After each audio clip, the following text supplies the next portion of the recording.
अब आपने 3 उपाय करने हैं। 3 उपाय कौन से करने हैं? सबसे पहला उपाय तो है आपने एक नारियल लेना है।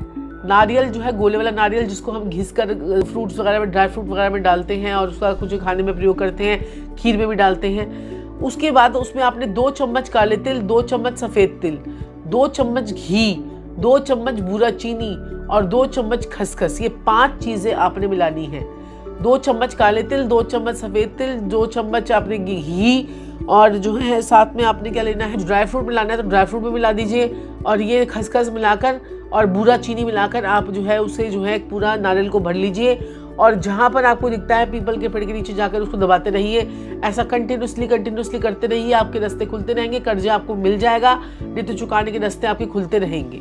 दूसरा, मुर्गे आपने देखे होंगे, मुर्गे कॉक, उनको आपने जो है मक्का खिलाना है। मक्का अगर आप खिलाएंगे, अगर बृहस्पति आपके छठे भाव में बैठा हुआ है तो जरूर कीजिए। बृहस्पति कहीं पर भी खराब हो रहा है तो आपको मक्का जरूर खिलाना चाहिए, क्योंकि बृहस्पति ही तो आपकी बरकत है। और जो लोग अपना सोना बेच कर अपने पति को दे देती हैं, काम कर लो जी, काम कर लो, आपको पता है आपके पति ने वैसे तो कामयाब हुआ ही नहीं, आपने उसको कितना अपनी मदद की, अपना पैसा दिया, उससे सब कुछ दिया, आपका पति कामयाब ही नहीं हुआ, तो फिर सोना बेचने तक की नौबत में मत आइए, क्योंकि वो सोना जो है वो आपके आने वाले बच्चों के आगे काम आएगा। लेकिन हम जो औरतें होती हैं, हम जो लेडी होती हैं, वो क्या करती हैं कि कई बार खुद भी हम ऐसी गलतियां कर देते हैं। मेरे पास तो ऐसे ऐसे लेडीज के फोन आते हैं, वो कहती हैं कि इतना सोना था, बॉयफ्रेंड के आशिकी हो गई जी और बॉयफ्रेंड को दे दिया सारा सोना, 25-25 लाख रुपए का, 30-30 लाख रुपए का सोना जो है वो बॉयफ्रेंड ले गया जी, और फिर बाद में कह रही होती कि निकलवा दो जी आप उनसे। तो जब बृहस्पति को खराब ही मत होने दे, बृहस्पति खराब होगा तो आपके घर की बरकत जाएगी। वो जाने की शुरुआत आपके सोने से होगी। आपका सोना बिकना शुरू हो जाएगा, आपका सोना जो है वो आपका सोना क्या होगा, बिकना शुरू हो जाएगा, आपका सोना गुम होना शुरू हो जाएगा, आपका सोना पति ले जाएगा, आपका सोना कोई चोरी कर लेगा। ये बृहस्पति खराब होने की निशानी होती है।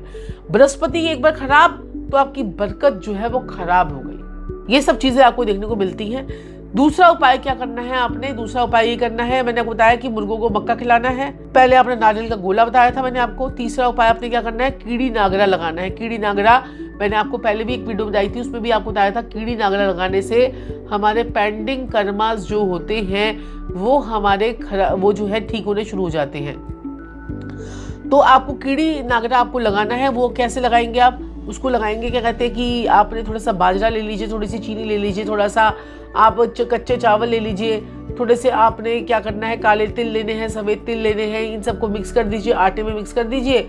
और इसको कोई पकाना वकाना नहीं है, कोई पानी वानी नहीं डालना है, कुछ नहीं करना है। आपने इसको सूखा सूखा ही इसको मिक्स करके आप थोड़ा थोड़ा जहाँ पर चीटियाँ वीटियाँ होती हो वहाँ पर जाकर डाल के आइए। आपके जीवन के दुख तकलीफें दूर हो जाएंगी। कौओं को शनिवार के शनिवार पनीर खिलाना शुरू कीजिए और गुड़ की रोटी कुत्तों और कौओं को खिलाएंगे तो आपका कर्जा उतरना शुरू हो जाएगा। गुड़ की रोटी को का उपाय आसान मत समझिए, छोटा सा उपाय मत समझिए, ये बड़ा चमत्कारी उपाय है। आपके ऊपर नजरें भी उतारेगा, आपके काम भी बनाएगा। हर किसी वक्त आपको ये उपाय जो है वो कर सकते हैं, हर कोई कर सकता है। वैसे तो तंदूर का उपाय होता है, तंदूर में 8 गुड़ की रोटी लगाकर उसे जो है कुत्तों और कौओं को खिलानी होती है बिना लोहे का चिमटा यूज किए। लेकिन देखिए हर जगह पर तंदूर नहीं होते हैं, लेकिन मिट्टी का तवा तो आजकल हर जगह पर अवेलेबल है। आपको मिट्टी वाले की दुकान से भी मिल जाएगा ये मिट्टी ये जो है तवा। तो मिट्टी का तवा लीजिए, उस पर जो है छोटी छोटी सी टिक्कियाँ जैसी पूड़ी के साइज की आप गुड़ की रोटियां बना लीजिए। गुड़ में के आटे में गुड़ को घोलकर उसका आटा तैयार कर लीजिए। उसके बाद उसे कीजिए, जब उसे आप अल्टा पलटा करेंगे तो उसमें आपने लोहे का चिमटा यूज नहीं करना है। इस चीज का बस ध्यान रखना है। अगर आप वो भी नहीं कर सकते तो मीठे बनाते जिसमें चेरी लगी होती थी, चेरी आप इतना तामझाम नहीं कर सकते तो चेरी वाला बन खिलाइए, उससे तो बहुत अच्छा इफेक्ट आएगा। कौओं को भी खिलाइए, कुत्तों को भी खिलाइए और जो है ये करिए। आप देखें आपके किस प्रकार से कर्जे आपके उतरते रहते हैं। तो करोड़ों के कर्जे इस उपाय से लोगों ने उतारे हैं। लोगों के करोड़ों रुपए के कर्जे उतरे हैं और ये बात सत्य है। और मेरे पास लोग आके फीडबैक देते हैं। और अगर आपने बहुत खुश होना है, बहुत मस्त होना है ना, तो आप जो है छठे भाव को एक्टिव कर लीजिए। छठा भाव कैसे एक्टिव होगा? हर किसी कुंडली से छठा भाव अपने हिसाब से एक्टिव होता है।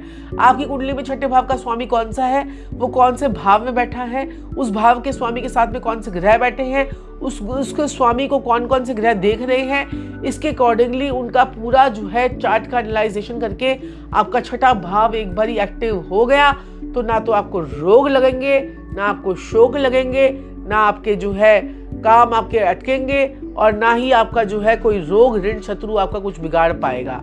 तो ये होते हैं महा उपाय, और छोटे छोटे उपाय भी आपके जीवन में चमत्कार लेके आते हैं। लेकिन चैनल को लाइक, शेयर, सब्सक्राइब जरूर करना है, और ऐसे हमारे चैनल को आप देखते रहिए रात को 10:30 बजे फोन इन लाइव प्रोग्राम पर, जहां पर हम करते हैं फ्री कुंडली एनालाइजेशन। राधे राधे।